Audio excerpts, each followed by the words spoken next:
May 17th, 2025.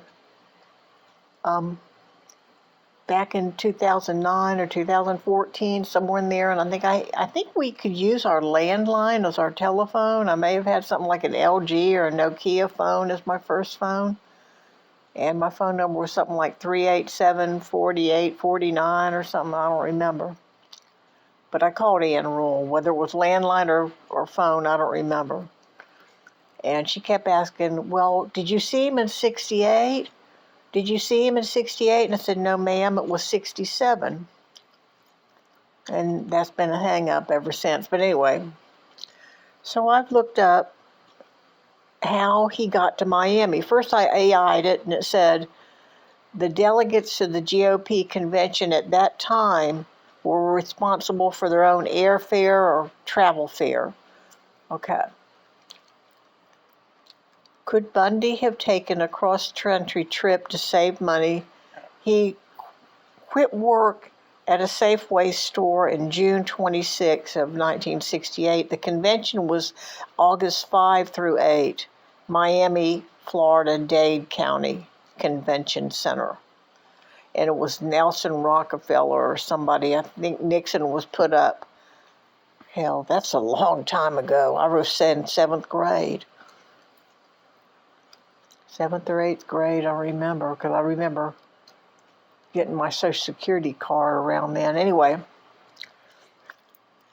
so y'all need to contact Lisa King or Linda King.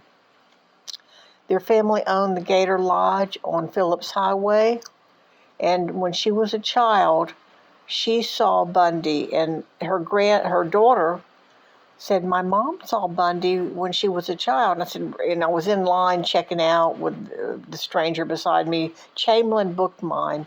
I don't know her name. She just spontaneously said, when she saw I had the stranger beside me, and she said, my mom rented him. And I said, really? She said, yeah, my mom and dad owned the Great Gator Lodge. My grandmother owned the Gator Lodge on Phillips, and my mom had run into him when she was a child. Then the reason you can find Linda King, that wasn't their original family name. Anyway, the reason it was something like Salvatore or something, I don't know. He was Italian. He changed it to Sam King. And they owned the Gator Lodge. And a lot of political people would go there because they had a steakhouse inside the restaurant. Jean, Debbie's mother, would play the organ at the heart of Jacksonville. She could have easily moonlighted at the Gator Lodge if they had a piano, organ or piano. All you have to do is ask her. All you have to do is contact the King family. She actually ran for city council one time and asked her the rumor and thing. And that's why Ann Rule kept saying, did he, was it 68? It just jumps over the National Convention altogether, and all of a sudden he's Art Fletcher's driver in September. And he quit the Safeway store in July of 26. That makes sense because he's going. I believe that was his first cross-country trip, driving. And we saw him in 67, so he used money from the Palo Alto Stanford thing to cruise around all the way to Florida. So here you go, Mr. Simpson, whoever's listening. Apparently, he had driven across country in 68 at least. I don't know. I know it was 67, though. I know it was 67, and we went to Daytona Beach. That's why I wasn't really interested in the band. And Debbie stopped at the bleachers. As a matter of fact, I remember thinking, even though I was pretending to hitch a ride, pretending to hitchhike, it seemed like when he turned into that gray,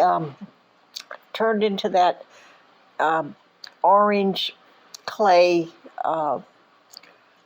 little area by the bleachers, that he didn't even see me. He was beelining it to Debbie. So somewhere during band class, he may have already groomed her and said, oh, I'm going to be the coach next fall. I've got to do some paperwork.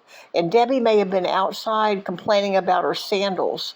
They can cut you two different ways. If you have a sandal that goes across the top of your feet, that can dig into the top of your feet. If you're wearing the kind that just simply slap on your feet and go between the big toe and the next toe, that can start cutting you. We had to walk a mile. So I don't know. I remember saying, "Oh, don't worry, I'll get us a ride." And I don't know why we needed a ride, but I went over and pretended to hitchhike, and that's when the red VW went there and jumped across the thing and went over right to Debbie. And I even said, "Hey, naked," because he wasn't wearing a shirt. But I'm thinking that she may have prearranged, and he may have sold her something like, "Well, I'm here because I'm going to be an assistant coach next year," or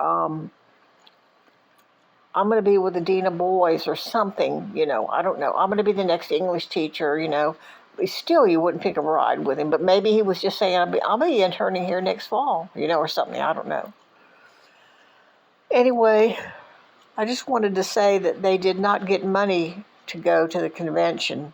So he must have had enough money on his own, and the cheapest way you could go back then would be drive across the country, which is crazy. I mean, that's a long trip, 3 or 4 days. Okay, bye-bye.